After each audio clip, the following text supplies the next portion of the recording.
Hello everybody and welcome to the Office 365 Labs series. Today we will focus on ADFS, and to be sincere, I waited for this webcast already from the start because this is one of my favorite topics, and I am really glad that I would be able today to deliver this webcast to you. But before we get started, I would also briefly like to introduce your presenters. So it's first me, it's Dan. If you joined the other sessions, you already heard me speaking. Maybe you already got board. However, I am a Microsoft partner technical consultant working with our customers and helping them to deliver to their end customers our cloud services. We help to design solutions and so on. And from a technical point of view, my main focus is cloud identity, which includes normally Azure AD Connect, ADFS, and all the topics that are related in some way to Azure Active Directory. But since this session will be fairly long and very rich in content, I also brought a colleague of mine with me today. And since we're gonna look also into some troubleshooting scenarios, I thought of bringing somebody that is actually working in our support team and is doing a great job there, and maybe she will be able to share some of her support experience with us today. But I would like to let my colleague introduce herself. Yes, thank you very much, Dan. Hello, everybody. My name is Doriana.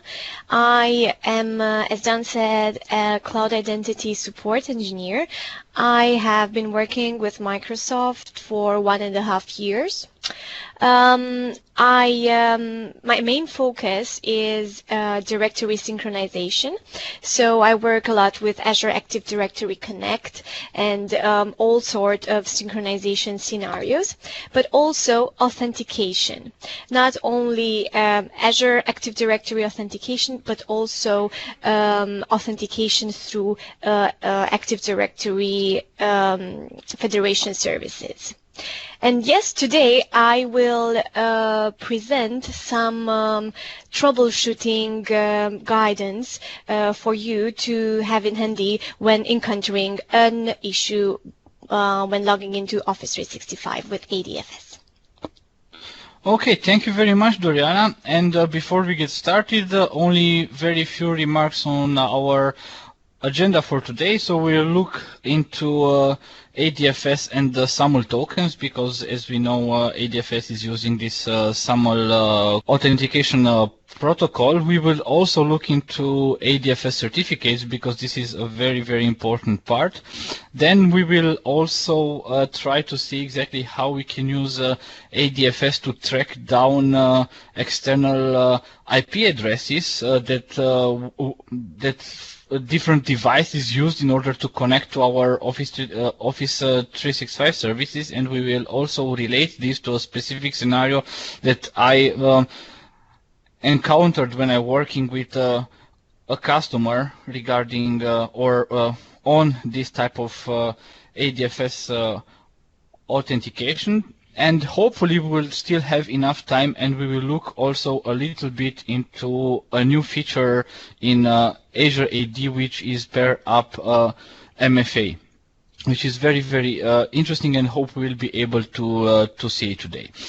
If you joined all the other sessions, you may know in all webcasts from this Office 365 Lab series, we delivered all content using only live demos. So this is also what we will do today. So this is basically the last slide that I will use. I will surely use also 2 slides when we will wrap up this webcast. But for now, we will simply take over and show you directly how can you get things done, how can you troubleshoot, how can you do different configurations to your ADFS infrastructure and so on. And to start off, I would then kindly ask Doriana if you could share your desktop, and let's get started. Yes, Dan, let's get started. So I will share my desktop really quick. I will let you know once we can see it. Okay. So it's still loading right now, but I think in a few seconds we should be able to see your screen. So it's still loading. Okay. And yes, I think we should all be able to see your screen. Okay, wonderful. Thank you very much then for your feedback. You're welcome. Okay, so we are talking about Active Directory synchronization and authentication to Office 365 through ADFS. If we set directory synchronization with Azure Active Directory Connect, in order to synchronize identities from our local Active Directory to Office 365, but still we would like that our users to be able to log into Office 365 with their on-premises credentials without having to enter any other username or passwords when connecting to our services. In this case, we would configure single sign-on. And in order for single sign-on to work, we would have to establish a trust between our on-premises environment and Office 365. In this case, the Active Directory Federation Services will be a security token service, and Office 365 will be the relying party. Office 365 is expecting for some information from the ADFS that would give him the opportunity to successfully log in users coming from our local Active Directory to Office 365. This information, actually there are two pieces of information very, very important. One is the user principal name. Two is the immutable ID. This will be we will find this in a token which will be issued by the security token service by our ADFS to Office 365. And to have a quick look about what I was talking about, I will share with you my ADFS management console in my environment, and I already have built up a trust with Office 365 in my ADFS. And if I go on the right pane to edit claim rules, I will find the two claims that I was talking about, UPN and immutable ID. Here we have the first one. This is the UPN, okay? And then... So this claim rule is basically here in order to make sure that the correct user principal name is written down into the SAML token. Is this correct? Exactly. If Office 365 won't receive the UPN that it knows that the user has, then the user won't be able to authenticate. And it's the same thing with the immutable ID. And here it is. And as you all know, the immutable ID is actually the object GUID of the on-premises object. If the synchronization is not working as expected, and these information are not delivered to Office 365 as Office 365 expects to, the authentication will fail, as Dan also said. But let's do a quick login to Office 365. For the purpose of this webcast, I have altered the configuration of my environment in order to be able to reproduce and then troubleshoot an issue that I have very commonly seen with my customers. So I will go to the portal.office.com that we all know.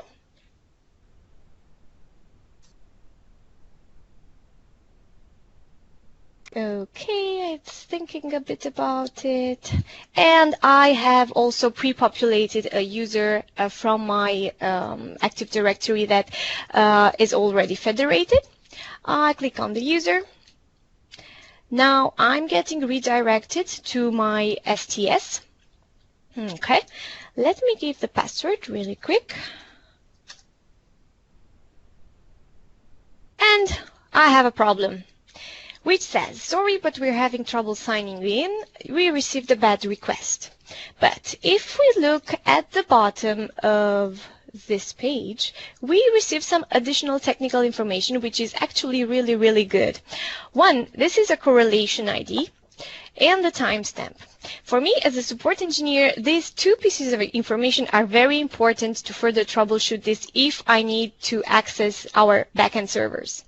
But then we have another message that says that the requested federation realm object, this one, does not exist.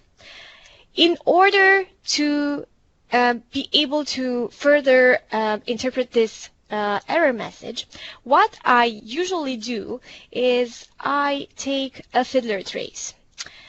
A fiddler, here it is a web debugging proxy which logs all HTTP and HTTPS traffic between the computer and the internet. So now, to take a trace, first of all, I close this window really quick. Go ahead and open another one just to be able to reproduce the issue again. Cool. And now I go to Fiddler. Very important when we start taking a Fiddler trace to figure out the traffic that happens between our machine and Office 365, I'd have to decrypt HTTPS traffic. So I go to Tools, Fiddler Options, decrypt HTTPS traffic. I click on OK. And then let's also start the capture. Okay, there we go. We started to capture traffic. I go back to my Internet Explorer page. I go to the portal. I click on my user. I'm getting redirected. And now I got the error again, but now I will have more information into the fiddler trace. So, if we look, we went first to portal.office.com, which redirects us to login.microsoftonline.com with W sign-in. Then I get to click on the user, then it happens the user realm, which says that the user Annie at sub2 a-domated.msftonlinereport.com wants to log in. I get redirected to my ADFS. Until now, everything is looking pretty good. Yeah, we have a 200 OK. And right at the end here, I receive the token that I was talking about from our ADFS to login.microsoftonline.com. In order to be able to get a look into the token and see actually what it contains, we can go on the upper side of the Fiddler to Web Forms.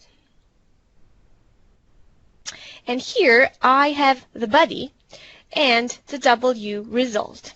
If I copy the text that I have here and paste it into a notepad.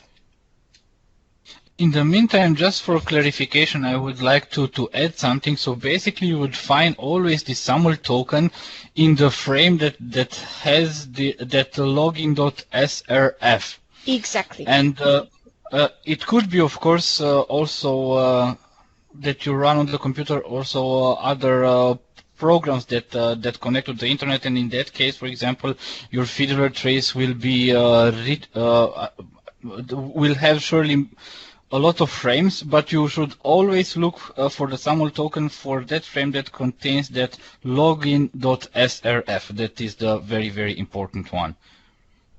Exactly. Thank you very much, Dan. So I go to my notepad, I paste what I have copied from there, and what I would do is I'll save this document as token.xml.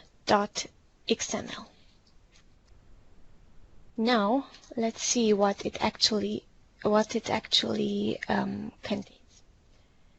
Okay, so very sorry for that. Okay. There we go. Here it is. Okay, so I was talking about the two very important claims that the token should contain. One would be the UPN, right, with what we have seen when entering the username, and the other would be the immutable ID. In order to eliminate the fact that this might not be the right ones, what I usually do, I go into my directory synchronization machine. I already have the synchronization service manager open with Azure Active Directory Connect. I go to Metaverse Search, and here I have already searched for my user. And if I go to search, I'll receive some results. I'll go to my user, and these are the attributes that are contained into the metaverse. What I am actually mostly interested in is the Azure Active Directory connector, the information that will be exported from the metaverse to Office 365. And if I double click on it, I see that this is the right UPN, and also that the source anchor is NBP1V, and if I remember correctly, it's the same information that I have in the token. Okay, so UPN and immutable ID are correct. Sorry, here maybe from experience I know maybe there is something else that we will have to clarify. So this immutable ID has different names, let's say. In the on-premises Active Directory, it's basically the object GUID. Yes. In Azure AD Connect, it's called Source Anchor, and in Azure AD, it's called Immutable ID. So there are three different names that basically are or stand for the exact same thing. Exactly. You are right, Dan. This is it. You are very right. Okay, so now that we have cleared that also, let's see what exactly is wrong with our authentication. If I go back to the error, we see that we get here a message that says that the requested Federation realm object does not exist. So in this case, I would open Windows Azure Active Directory module for Windows PowerShell, or just PowerShell itself, and let's verify the federation. So let me just copy quickly a command. It's the get MSOL federation property and the domain name. I pressed on enter, and let's see what we are getting. We are getting a very long output, but which is shared between two sections. We have one section in which the source is ADFS server with all the configuration of the ADFS server that for federation is important, and also the other source, which is Microsoft Office 365.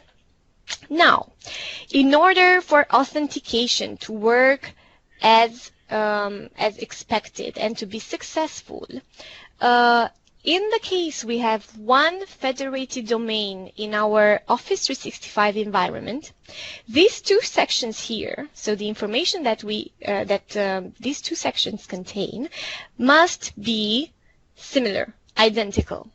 So let's go to one very important parameter here, which is the Federation Service Identifier. This is actually the Federation entity that issues the security token. So if I see on my ADFS server, we have the HTTP, STS, and then a long domain name /ADFS/services/trust.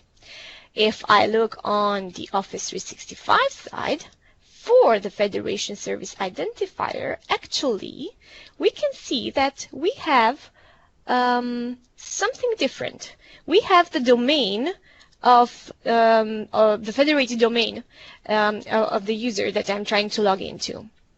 So here we might have discovered the issue. These two Federation Service identifiers do not match. In order to fix this manually, we can run a command, which is the following.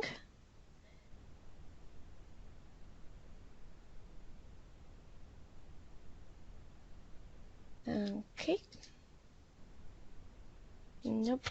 This is not it. Just a second. It's a long one, this one, and it's taking a bit some time. Okay. What exactly? Let me just run this once again. I think there's a space. Yes, you are right. There's a space and the dash. Thank you. Beginning.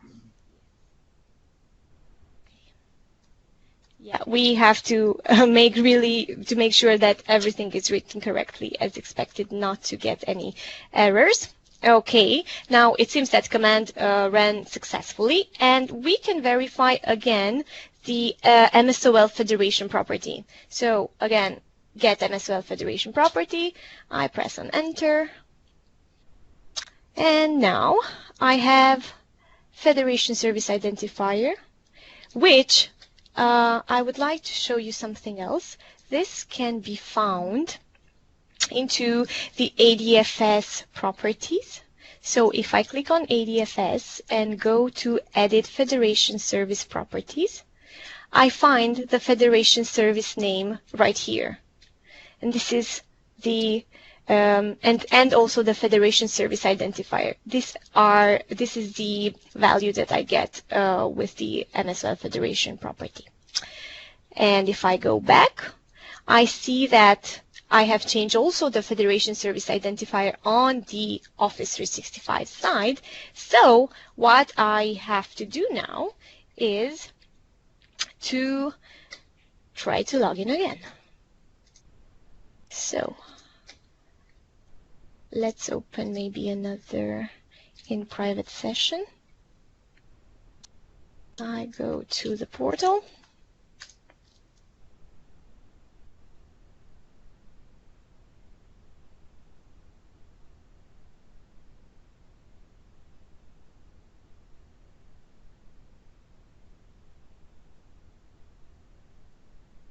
Okay. Now I'm getting redirected, and let's see. Okay.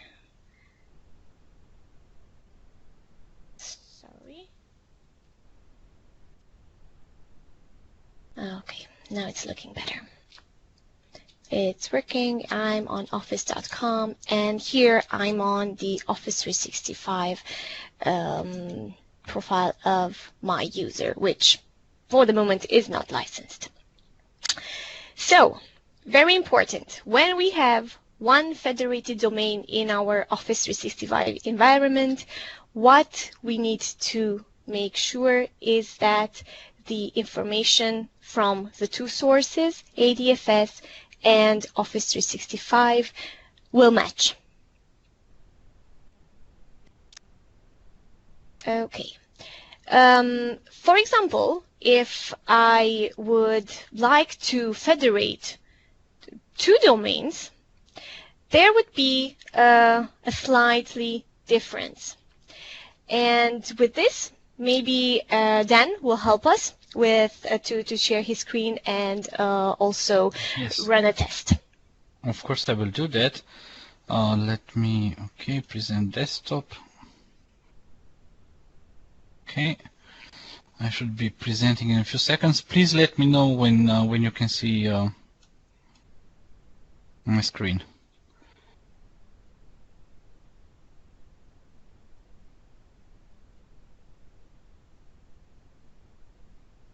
Doriana, can you see my screen? Yes, I can. Okay, great.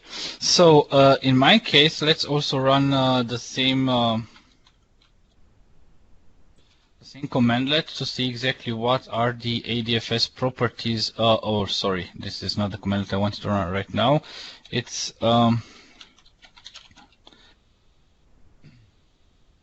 second. Okay, this is the one. Okay, so get MSL federation property in order to check exactly the properties of the federation that we have set up between my local Active Directory and Office 365. And as it was the case when my colleague did exactly the same thing, we have first some entries for the ADFS server, and we see here the Federation Service Identifier, which is set, of course, to my Federation Service and to this specific URL. So it's sts.patrascu.com/ADFS services trust and so on. And if we go further and look at the second part, which is specific for the Office 365 part, we can see that basically my Federation Service Identifier is under the form domain, patrascu.com.adfs services trust and so on. So basically you would say, okay, but it was exactly the same when Doriana did the demo and she had an error for her users. And the answer is yes, it was basically the same, but the main difference is here. When I used the command let convert MSOL domain to federated, let's fire up my domains first. Okay, so we can see that this domain here is federated, so the first one. And when I ran this commandlet to convert this domain to federated, which is convert MSOL domain to federated, I also used a switch at the end of the command that was support multiple domain. And in that case, what happens is that the ADFS is set up in that way that you can also federate other domains. For example, I could also federate this domain here right now. But in order to resolve this issue, because if it stays the same, let's say, with the Federation Service Identifier, I would still have the problem. But when I use this switch support multiple domains, what happens is that on my relying party trust, there is automatically a third claim rule added. And as you remember, Doriana had only 2 claim rules. Since I used that switch, I have 3 claim rules. And this third claim rule, basically what it does, it takes the information that you have in that specific domain and it constructs a Federation Service Identifier that is also written down in that token, and that is constant or is exactly the same as this one. So basically this is why when you plan to set up ADFS, you should really think ahead. Will I federate only one domain, or will I federate even a second domain or a third domain and so on? Because if I want to federate several domains, it is very, very important to use that switch at the end, which is support multiple domains. And if I would like, for example, to convert this domain right now, it would look something like convert MSOL domain.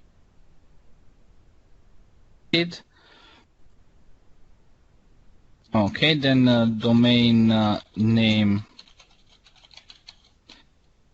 is this one, and then at the end, as I told you, support multiple domain switch. And okay, no, multi, and now it will take support multiple domain. This is the switch. So very important if you want to federate several domains is to use also for the first domain that you federate to use this switch. It is very, very, very important. And now basically what will happen is that also my second domain will also get a federated domain. And then also users that have a UPN that contains this this type of domain in their user principal name, they will also be able to use single sign-on. Once again, very important, if you plan to use several domains with ADFS, when you federate the first one, it's really important to include this switch here, because otherwise you will run into the problem that you won't be able to save or to federate any other domains. And just to make a final check, let's run a get MSOL domain again, and we can see now this domain is also set to federated. So in my case, it worked.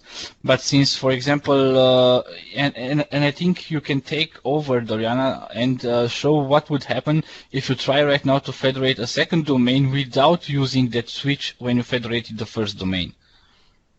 Yes, sure. Let me take over. Present. Okay, please let me know when you can see my screen, Dan. Okay, I believe Dan can see my screen and everybody Yes, can see my screen. I was speaking here, but I was on mute. I forgot that I put myself on mute. Okay, cool, no worries. Okay, so if I run this exact get-msol domain,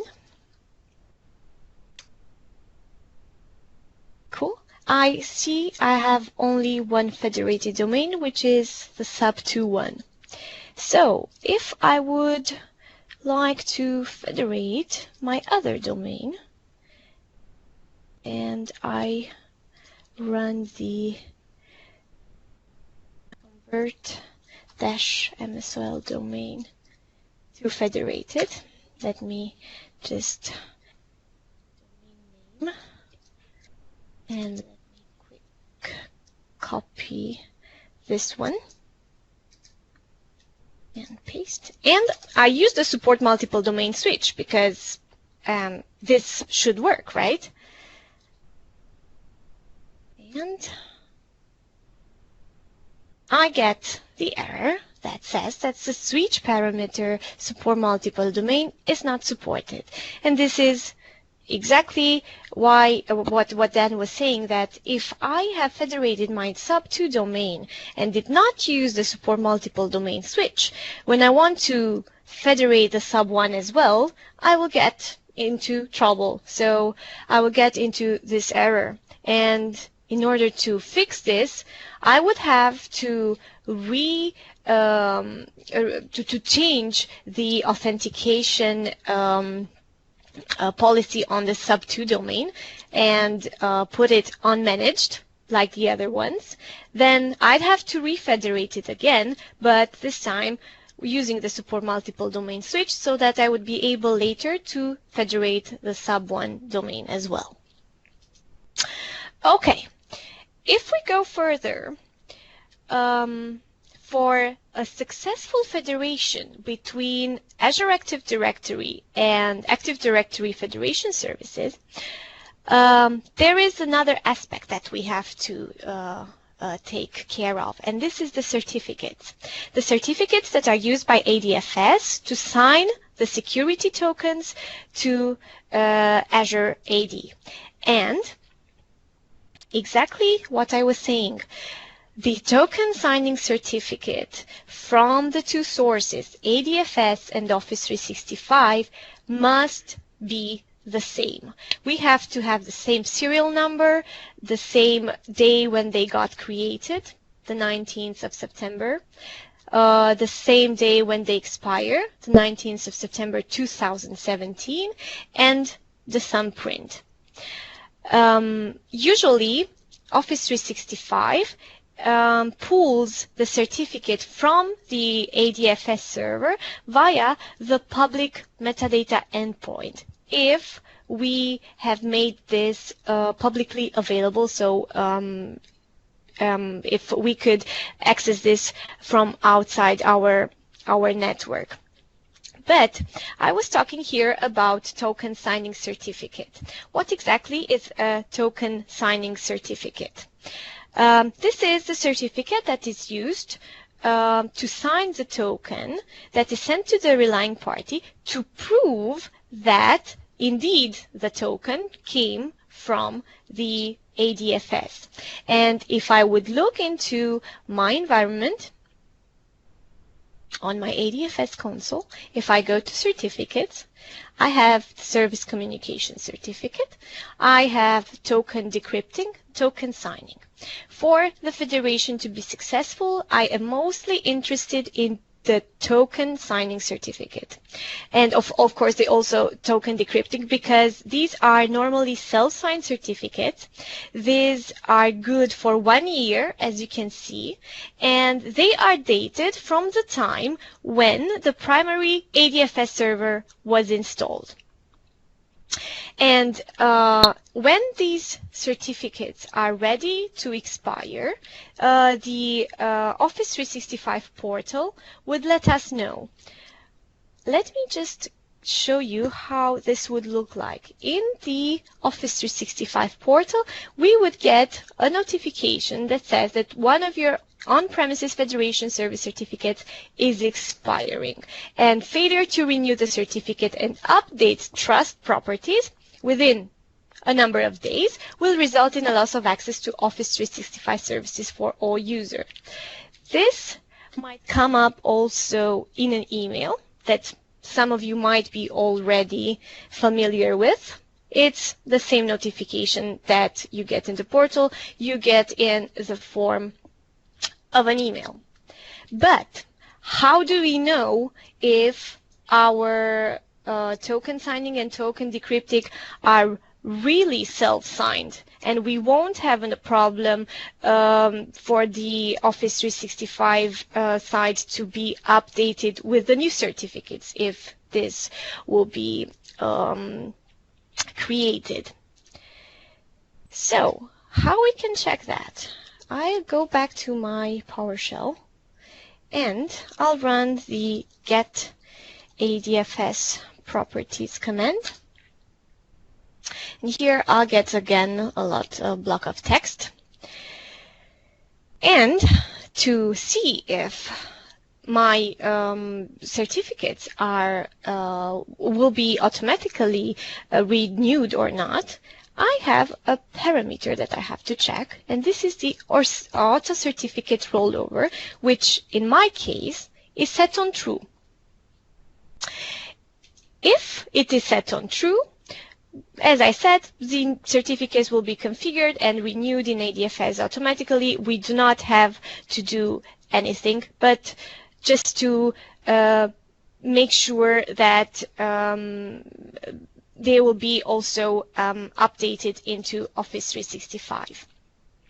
Also, we have here some other parameters which are of interest in this topic, which is first this certificate critical threshold, which is set on 2, which means that these are the days prior to expiry of the certificate before a new certificate is generated and promoted. Then, certificate duration. As I said, this should last a year, so 365 days, 365 days. Then, we have a certificate generation threshold, which is, or lists us the days before expiration of the current primary certificate, when a new certificate will be generated. Then we have the certificate promotion threshold, which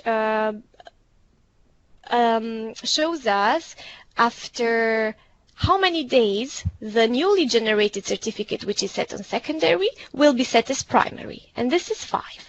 But to give you a closer approach to this, let's take my example of my certificate. I have done a nice calendar photo here.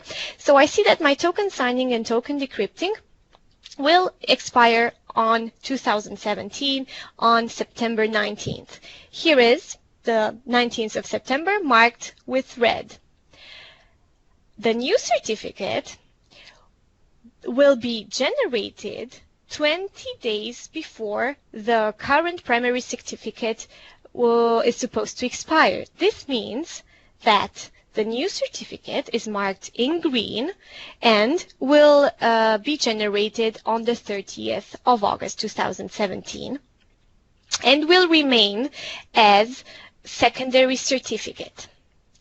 With 5 days after the new certificate was generated, this will be promoted to primary. This means the 4th of September. So, for example, if and what the portal, the Office 365 portal actually shows us is the number of days when the second certificate, the one that got created on the 30th of August, will be promoted from secondary to primary. So, if I would receive on the 24th of August a notification on the portal, or on the 24th of August, I notice that I got an email from Office 365, this should be informing me that in 10 days, the services will stop. Another very nice thing to check, and this would be my last point, was that in the token the certificates appear. So the certificate that the Office 365 is pulling from the metadata appears also in the token. So if I go back to my token, right at the bottom I have the X509 certificate. I have copied the text into a notepad, and if I save this into certificates.cer, and if I check really quick how this looks like, I see the certificate that Office 365 has from my side. If I go to details, I go to thumbprint, and now we are able to make also a comparison with the information that I have on the ADFS server. And here it is. This is my thumbprint. So, to conclude, in order for an SSO experience to be successful, we have to have trust between ADFS and Office 365, in which Federation Service Identifier has to match on both sides if we have only one federated domain. We have to have a valid UPN and immutable ID, and we have to have valid certificates. And with this, I think we can conclude my side of the story, of the troubleshooting part, and I'll give then the stage to you, Dan. Yes, I will present my screen, and in the meantime, can you maybe show us again, however, where you can get the data for the certificate from the SAML token, because somebody from the audience want to see this again, since it was too quick, and maybe you can select that text.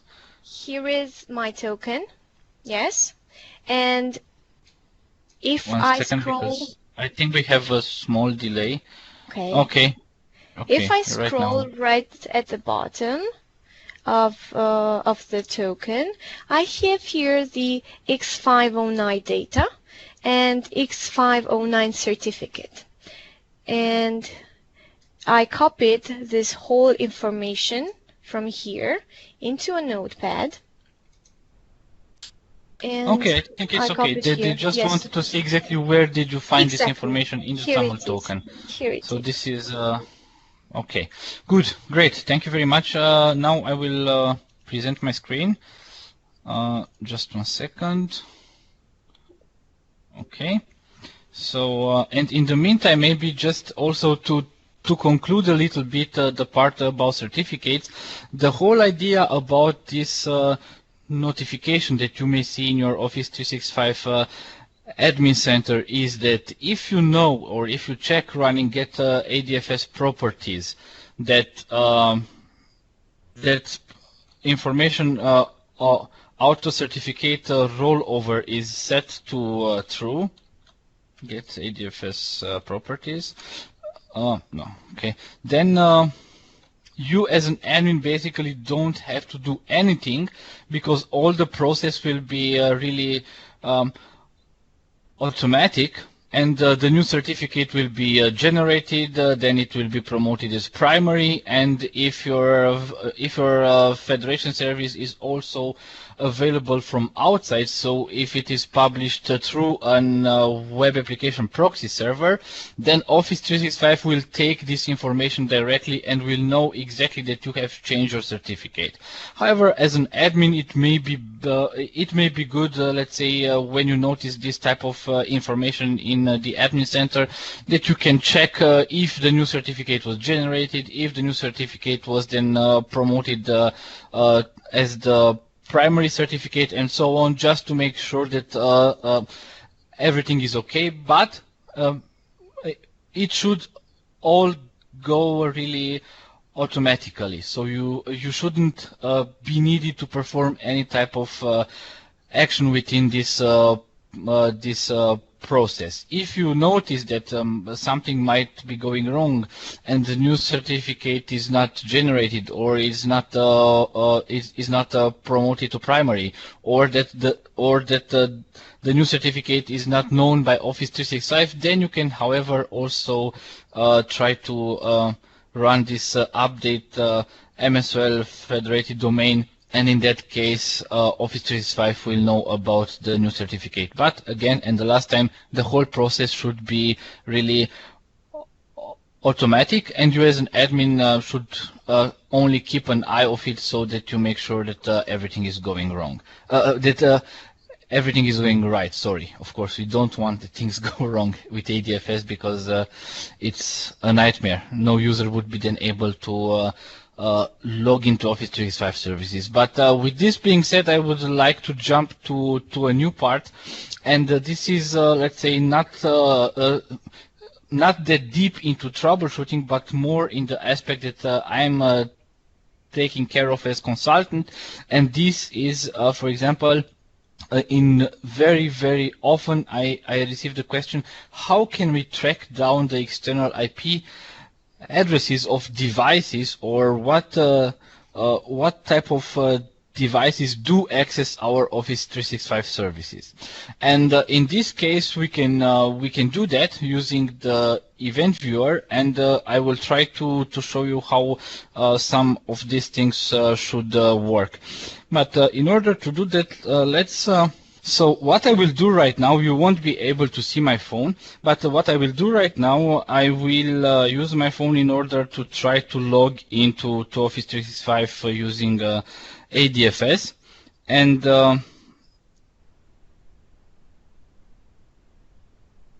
just one second, and I would use a device here.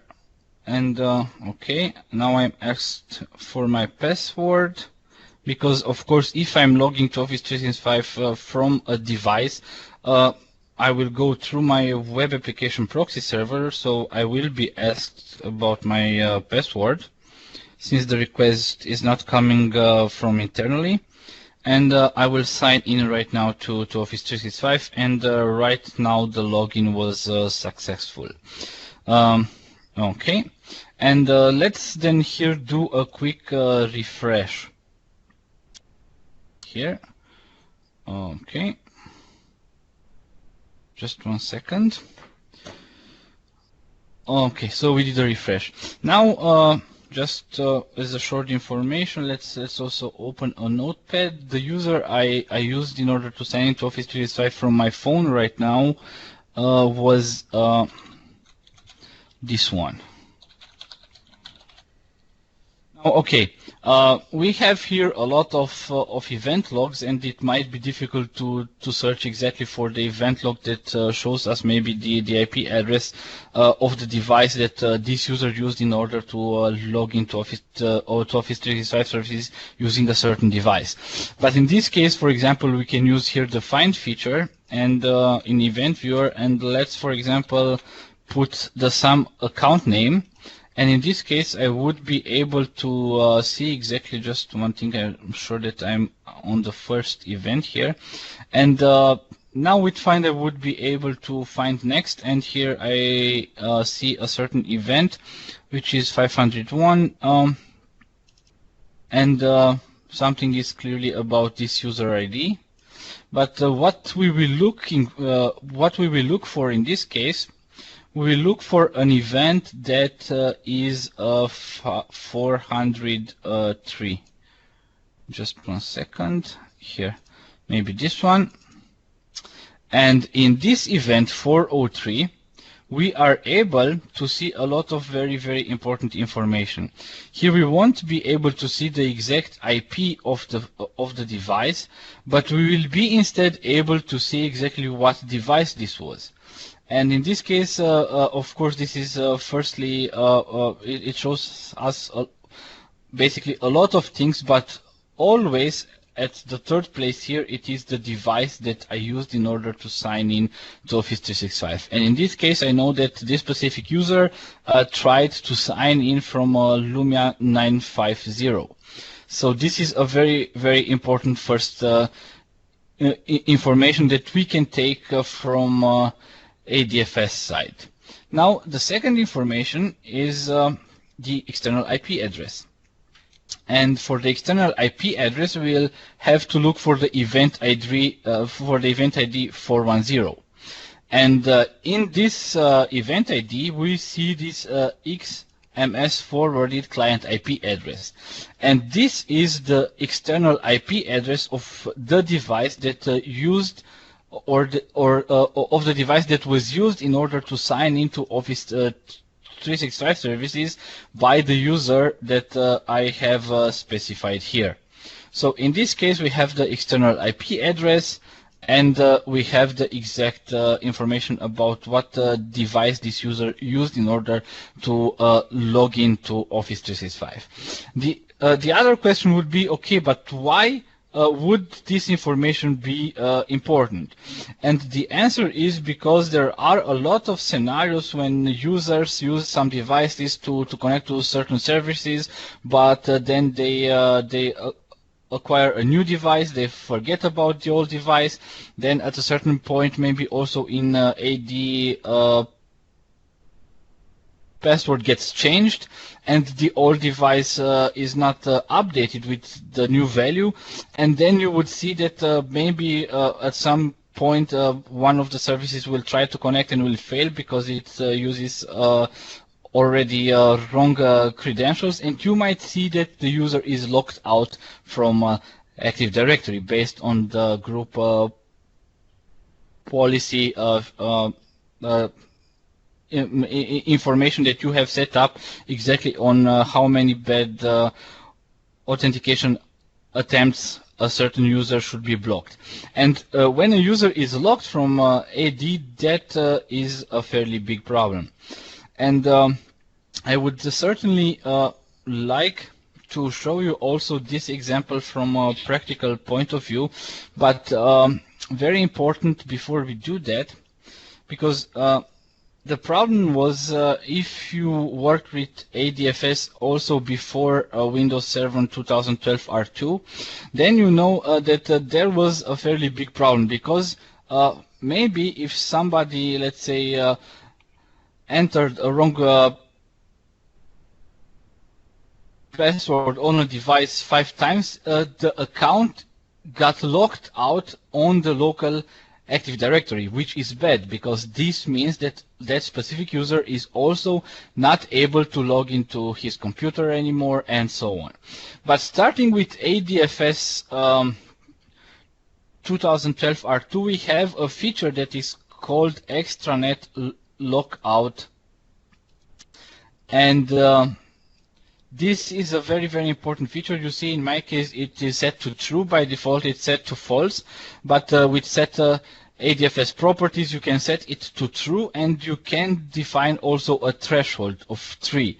And for example, if in my local Active Directory, I have defined a policy that after 5 authentication attempts, a user should be locked from the Active Directory, in this extranet lockout threshold, I define this to 3.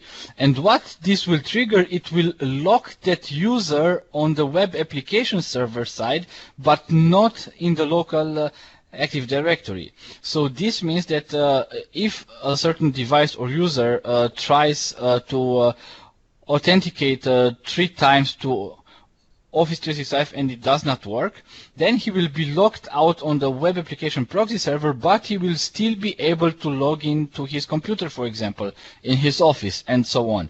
And this is a very, very important thing. And we have also Extranet observation window, and this time interval defines exactly for how long this user should be logged out on the web application proxy side. And in my case, it is half an hour.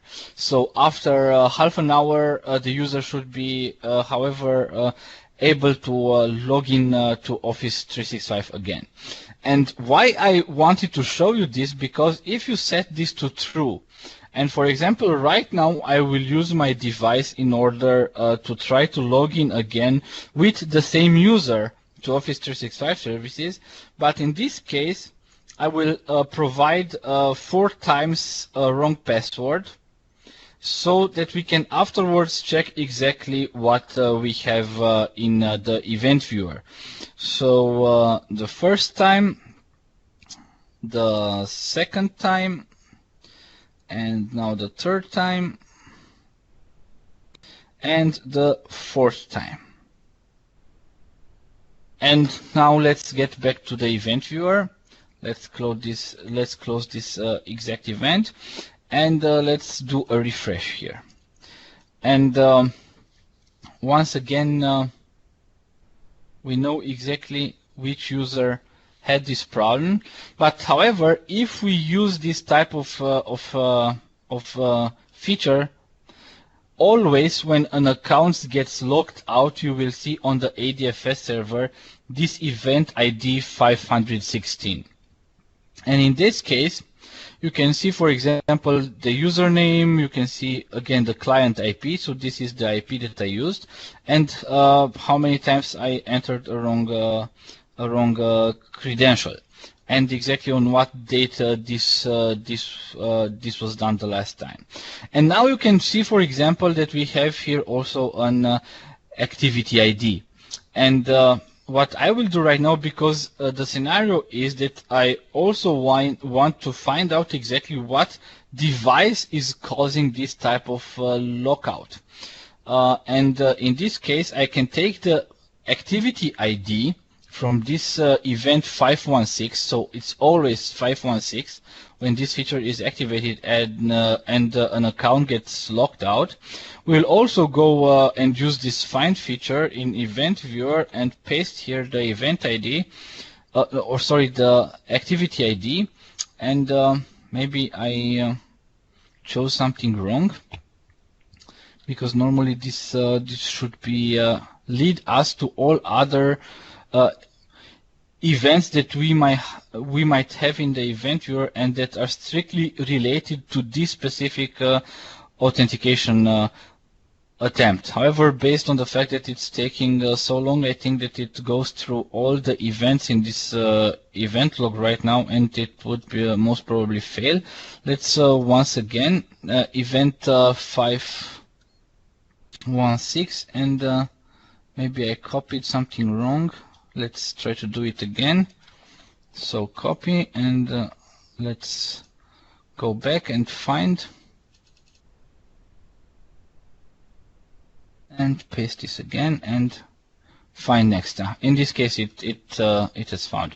And in order to see exactly what type of device this was, we have simply only to look for a 403 event ID that contains also this specific activity ID. So I will simply find next until I get to this 403 event. And then I can open this 403 event, and on this 403 event I would see again, for example, this type of device, which in my case it was still the same Lumia 950. And as I told you, I had this specific case also in support when I was still working in support, where, for example, I had a customer that he at some point, I don't know exactly why, he used to try to log into Office 365 from an Android smartphone that was basically the smartphone of his wife or something like that. And however, of course, it was only for a test, but that device kept an old credential, and at a certain point, that specific user started to get really locked out from Office 365 very, very often. So this is, in that specific case, how we exactly found out what device was causing this exact behavior, because the customer didn't know exactly what device could cause this type of problem. So this is exactly how you can track down exact IP addresses of devices that try to use Office 365 services, and also how can you check exactly what type of device it was that for example locked out a certain account.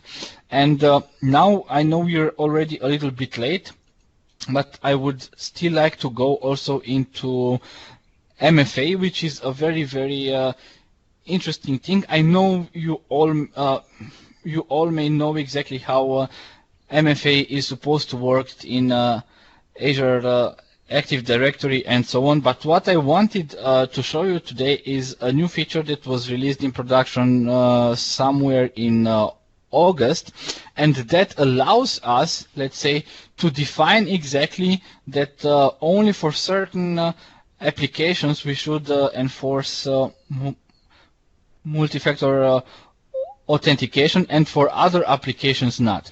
So basically this changes a little bit the approach on how we should implement this type of security feature into a company, because until now we simply enabled it directly on Azure AD, and maybe we were able to define exactly that, okay, only this type of users should go through this process, and all the others users not.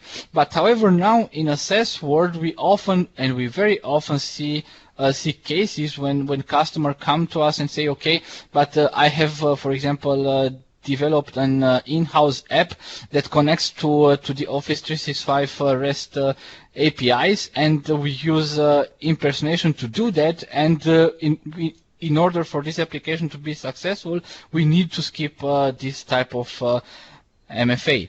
And this new feature allows us basically to define exactly for each application if we should use MFA or not. And in order for this to work properly, we have to disable MFA at Azure AD level, and we have to enable it for each SaaS application that we want to use MFA. And this is, for example, a list of applications that I have in my Azure AD right now. And let's say, for example, that I would really want that I would enforce MFA only for OneDrive. So I will simply enter into this application, click on Configure here, and a few seconds later, you can see that we have here this type of feature that is new and that we can set on. And we can also here try to apply this type of rule to all users, or to some groups, or to, let's say, to define some exceptions and so on. But I will let here all users. And then we can also check here exactly what we want to do. And in this case, we want to require MFA, maybe when not at work. Or no, let's require it like this, because it would be easier for me to show you directly how it works then. And then we have simply to click here on Save, and basically everything here is set up. And let us wait until this type of information is saved. Okay, it's saved. And I already opened an Internet Explorer in private session, and let's try to log into portaloffice.com right now, and I would use in this case a user that is not federated. Okay. Default on Microsoft user, and I will have to provide my password, of course. And you can see that I can log into Office 365 without being prompted for MFA. And for example, from here I can go on mail, and you can see that I'm redirected to my Exchange Online inbox without being prompted from MFA, because I enabled MFA only for OneDrive for Business. So what happens here if I go now on OneDrive for Business? And if I go on OneDrive, what it would happen normally is that I would have to, okay, something, I think we still have to wait a few seconds until this changes.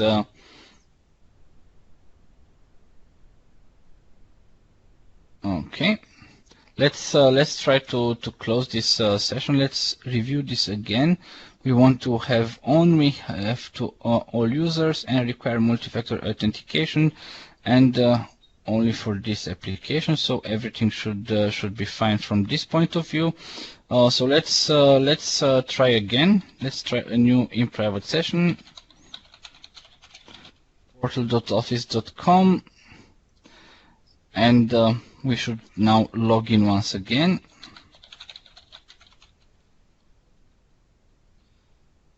And my password, and we're good to go for now.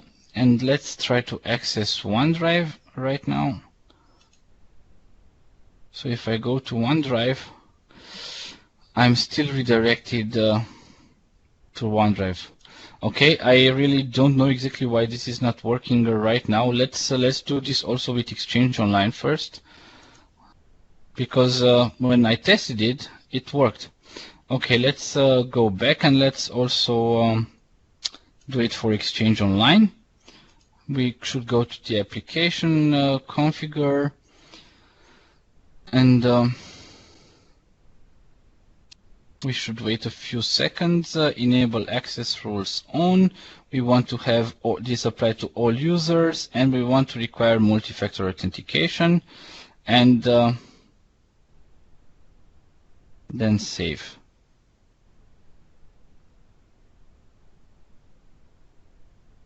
And let's try once again.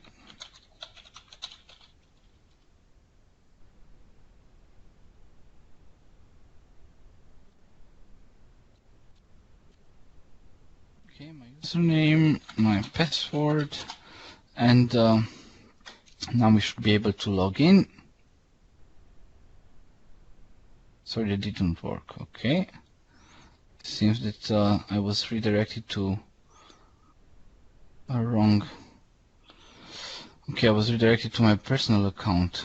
Okay, this is really strange right now. Let's do it once again. Maybe we have something wrong with our portals right now. Okay, now it should be okay, and let's go to mail. And right now, as you can see, I am prompted for, so I will receive right now an SMS here with a code, and then using this code I would be able to log in also to Exchange Online. Just waiting a few seconds for the code to be here, and my code arrived right now, and it should be 215309, and sign in. And in this case, I don't know exactly why it didn't work for OneDrive. It normally works, but as you can see for Exchange Online, right when I wanted to access my Exchange Online inbox, I was asked then to provide also the second factor of authentication. And this is really important, because this is a new way that you can enable this type of security features in organizations that use several SaaS apps that reside on Azure AD for authentication. Good. Let's then go back to the presentation here, and just in order to wrap up everything. Okay. Now I think my Skype window is frozen right now. Hopefully it will go back to the presentation. Okay. And yeah, this is pretty much it. I would like to thank you very much for being part of this webcast. I hope you were able to see some cool things, and I hope that you would be able then afterwards already to know better how to deal with problems. For example, when you have users that complain that are not able to log into Office 365 and you're using ADFS, we kindly also wait for your feedback. So if you have anything to say to us, you may get in contact with us using the channels that I presented briefly on the previous slide. And yeah, please also let us know if there are some interesting things that you would like to see in such a short 1 hour presentations in the future. And until then, I really wish you a very pleasant day and hope to see you all also in the webcast on Thursday. Thank you very much once again, and have a nice day. Bye. Have a great day, everyone. Bye-bye.